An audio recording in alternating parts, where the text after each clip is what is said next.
What's up, everybody? Today I'm going to tell you a little bit about me, which is what I never really talk about on this channel.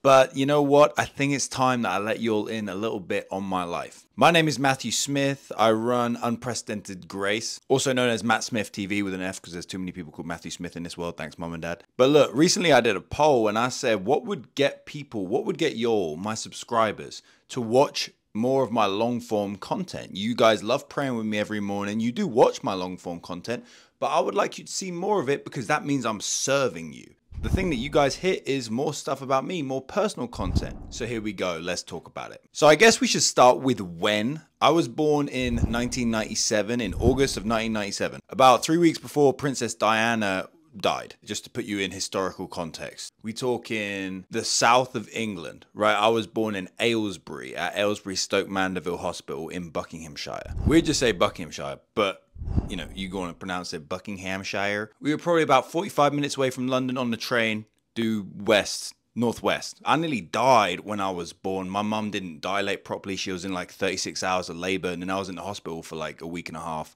afterwards, and they thought I was going to be brain damaged, like severely brain damaged, and I nearly died. My mum also nearly died too. And funny enough, my grandma also nearly died. I think the morning that the same day my mum went into labor, or the day before or something, she got hit by a car.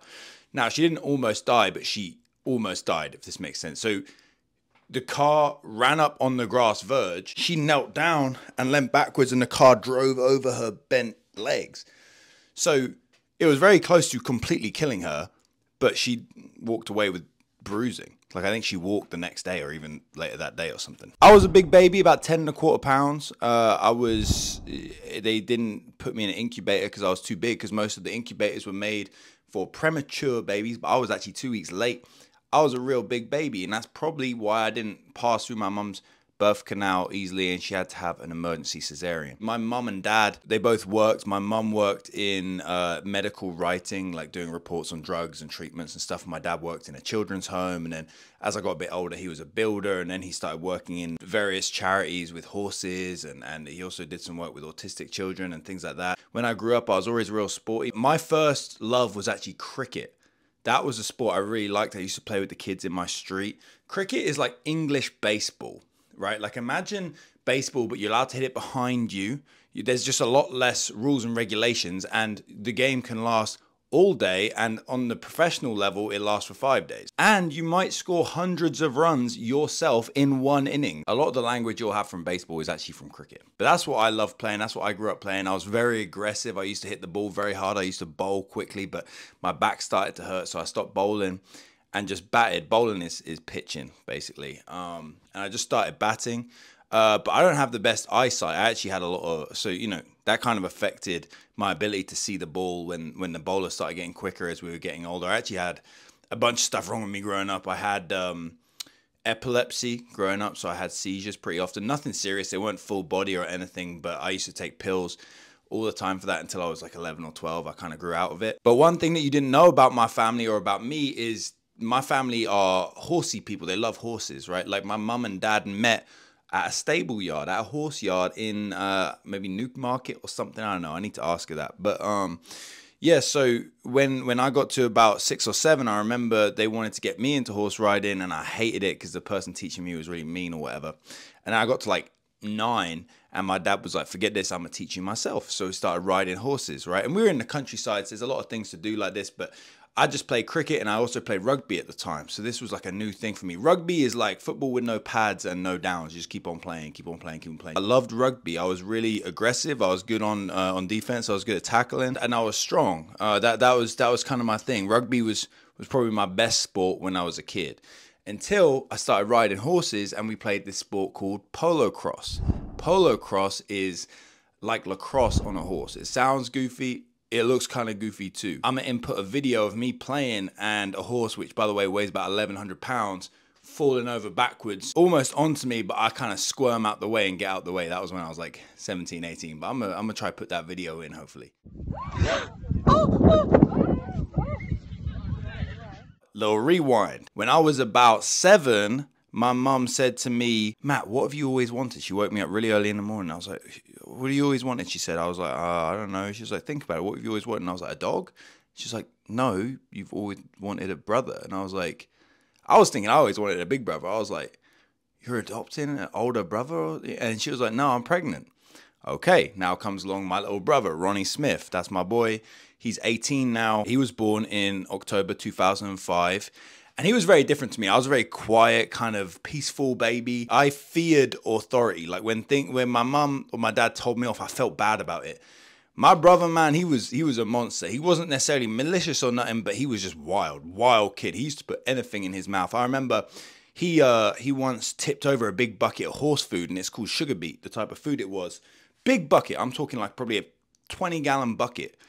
And my mum says, clean up. He's like, no. My mum was like, clean up. He was like, no. And she's like, I got to go do this thing. But when I come back in 15 minutes, you better have pushed all that sugar beet back into that bucket. And she said, before I come back, if it's not there, I'm going to make you eat it. You're going to have to eat that horse food. You better clean it up. Man, she came back 20 minutes later. My little brother just sat back like, oh, horse food all over his face. He's just been stuffing his face with the horse food because he didn't want to put it back in the bucket, so he just started eating it. He also used to chew through the wires on my PS2 when I was playing Brian Lara Cricket 2005 or Shrek 2 or Over the Hedge, if you remember that game with the carts on the golf course. Another time we were at a polo cross tournament, which is like, it almost looks like a carnival in the way that there's like big tents and there's a lot of like little pop-up food places. It's kind of like that, even though it's not a carnival, it's a sports tournament. We were quite well known in the community, and we lost my little brother. We couldn't find him. He always used to run away, and he didn't get scared. Like when I used to run away and my mum would pretend not to know where I was, and she was like, oh, Matthew, where are you? Oh no, I'm gonna have to leave. I'd be like, Mum, I'm here.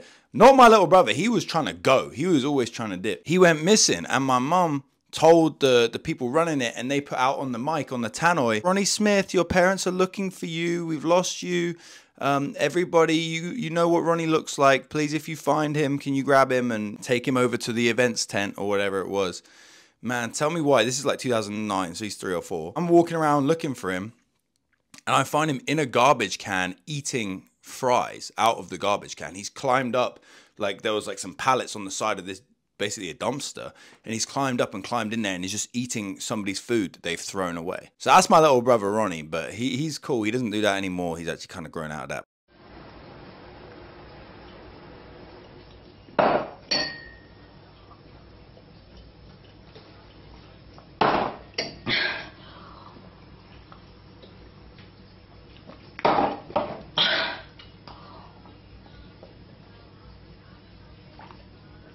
That's my boy right there. He was born when I was 8 years old. I basically raised him. I'm not going to lie. My mum might not like that, but I played with him all the time. I was changing nappies.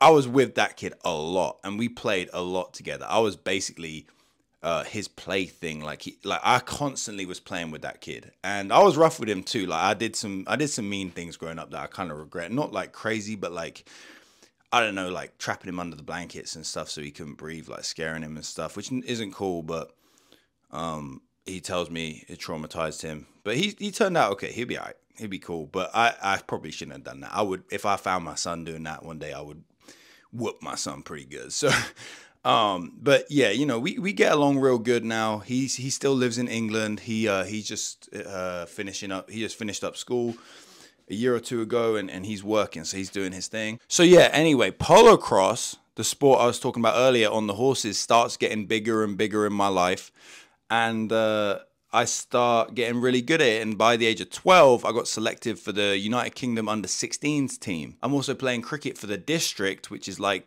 getting selected for high school states, kind of like that, right? And I'm playing really good club rugby. I'm enjoying my rugby. Rugby's a bit more competitive, though. I started not really to lose my passion for rugby, but it was my least favorite out of the three. By the way, I'm not going to go into my testimony today. I was raised in a secular household. I'll give you the details that matter. That's going to be a longer video at some point. Maybe when I hit 20 or 50,000 subscribers, I'll put together a video sort of talking about that and how my childhood shaped who I am today, and how Christ decided to come into my life. But I was raised in a secular household. There was a lot of problems in our household. My parents got divorced when I was 16. One thing I remember God telling me growing up, I always remember, I will never forget this, when things were particularly difficult and my parents were really going at it, or, you know, I was in a really compromised position or something was happening to me, I remember a voice always telling me, like, keep going, it's going to get better. It's going to get better. This will pass. It was never, I had moments of despair and times of despair,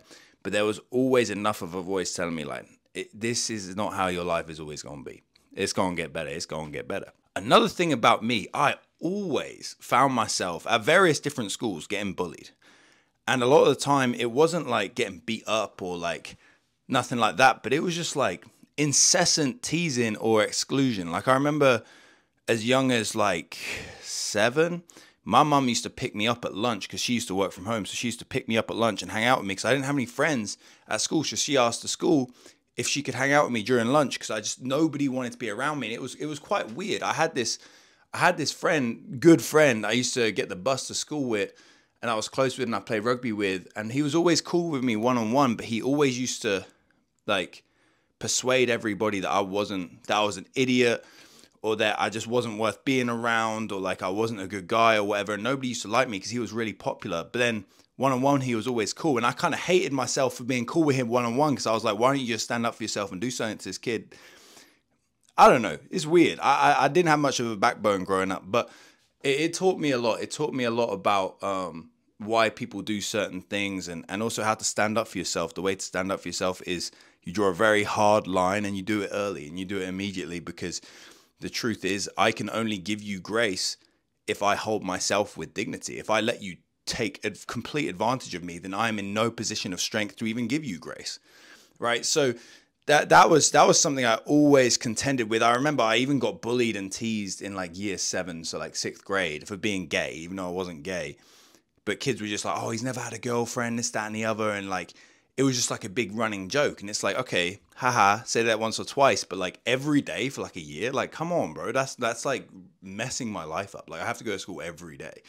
So that kind of was going on and off. And it was weird. Like I found every school I went to, you know, from little school to middle school to high school, like different stuff was going on. I was never that popular. It was kind of weird. And what that created in me is like, I had this annoying streak. Like I would just be kind of annoying because I was trying to get attention. I became a massive class clown as well. That's another thing about me. I became a huge class clown. And I spent a lot of time just trying to make people laugh. And I still catch myself doing that today. Like I'll just be like, man, like chill out. Like stop trying to make people laugh. It makes you kind of funny. Like you get good at making people laugh. I ain't gonna lie.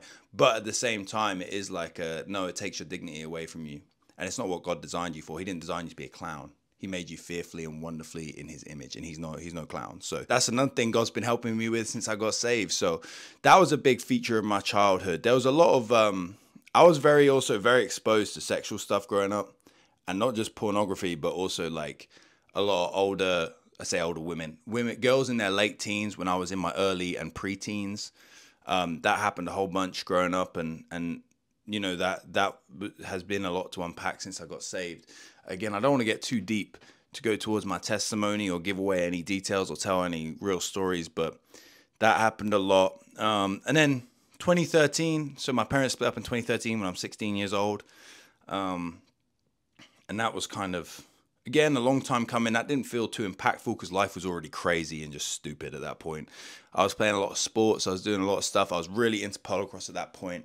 I was just going from under 16s to under 21s to start playing in that kind of international division, if you will. And then I get an opportunity to go out to America. I didn't know what I wanted to do at all, but I knew that I wasn't smart, which is weird because now I'm doing my second master's degree. I got very respectable GPAs in my undergrad and my master's, but I kind of saw myself as an idiot still. I still thought I was an idiot. I remember one day my dad told me when I was growing up, and I was playing rugby, and I was about 10 or 11, and I was playing at a under 13 and under 14 camp. And obviously at that age, there's a big difference between a 10 or 11-year-old and a 13 or 14-year-old. You're a lot smaller. And rugby's so physical. I was getting just plastered by these kids, right? And because it was a good camp too, like they were killing me. And I remember I was like in a lot of pain every day because I was just getting like thumped by these dudes, right? And I remember my dad drove me home, and he always made out that like I was kind of not very smart in school, and that the only way I was ever going to make money or make him proud really was if I was international, like rugby player, like professional rugby player. And again, I wasn't, like, I was good, but I didn't really want to be pro. But my dad really wanted me to be. So what happened was, I remember he pulled up in this street and he looked out the window and he pointed at a guy that was stood on a ladder. He was painting a house. And he was like, if you don't become pro in rugby, your grades are so bad and you're not smart, so you're going to be painting the house for the rest of your life. You're going to be a bricklayer. You're going to be a plumber, something like that. And I look back and there's a few things. First of all, nothing wrong with them jobs. Secondly, like, dang, like you're not even telling me, like, so you better start working hard. You're telling me, like, straight up, like, you ain't got it up here, man. So that played into a lot of my schooling. I got really bad grades in high school. My first couple of years of college, I did really bad too. But I didn't even have any plans because I didn't see myself as somebody who was smart or good or particularly intelligent. So I just was like, whatever. And I was drinking a lot, partying as much as I could. I started drinking when I was about 13, like seriously, as far as like drinking like multiple times a week when I was about 13. I think the first time I got drunk or drank was before then, but that was like when I started doing it every weekend at least. More and more and more exposure. We get to about sort of 15, 16 probably, and my mum sees that there's this opportunity for me to go out to America. And I'm like, man, whatever. So we go to London and this guy shows this PowerPoint of all these American colleges, this, that, and the other. I'm like, okay. So we start applying. A year and a half goes by. I finish high school and I get a rugby scholarship to go to Notre Dame College in Cleveland, Ohio, the small Notre Dame. And that's what I do. And I'm kind of at the apex of my polocross career at this point. It's probably as good as I ever was when I was about 18. I quit when I was like 20, 21-ish. And that kind of led me up to when I went to America. Look, y'all, I didn't want to give you a whole testimony. I just want to give you a little piece because you said on the poll, like, we want to hear more about you. We want to learn more about you. So here it is. I hope that gave you a bit of information about my upbringing in England. And again, I want to make clear, like, my childhood was hard, not because I wasn't poor. You know what I'm saying? And people like to split up our life as easy or hard based on our skin color or our sexual orientation or maybe even our religion. But man, you can be a straight white male and things are hard because there's sexual immorality, there's addiction, there's divorce, things like that, there's abuse, there's bullying. Man, that's hard. I don't care what anybody says. God was always with me the whole time. My mum loves me very much. She wasn't a perfect mum. She definitely made some mistakes, but she's with me and she's gotten better as she's gotten older. She's a better mom now than she was last year and than she was 10 years ago. God's raising my brother and doing his thing with my brother. So we're going to see how his life turns out, but I'm excited for him. But yeah, I just wanted to give you guys a bit of a taste of my life. I'll speak about it more in more detail in the future, but I appreciate you guys responding to the poll because I've enjoyed making this video. All right, y'all, take care.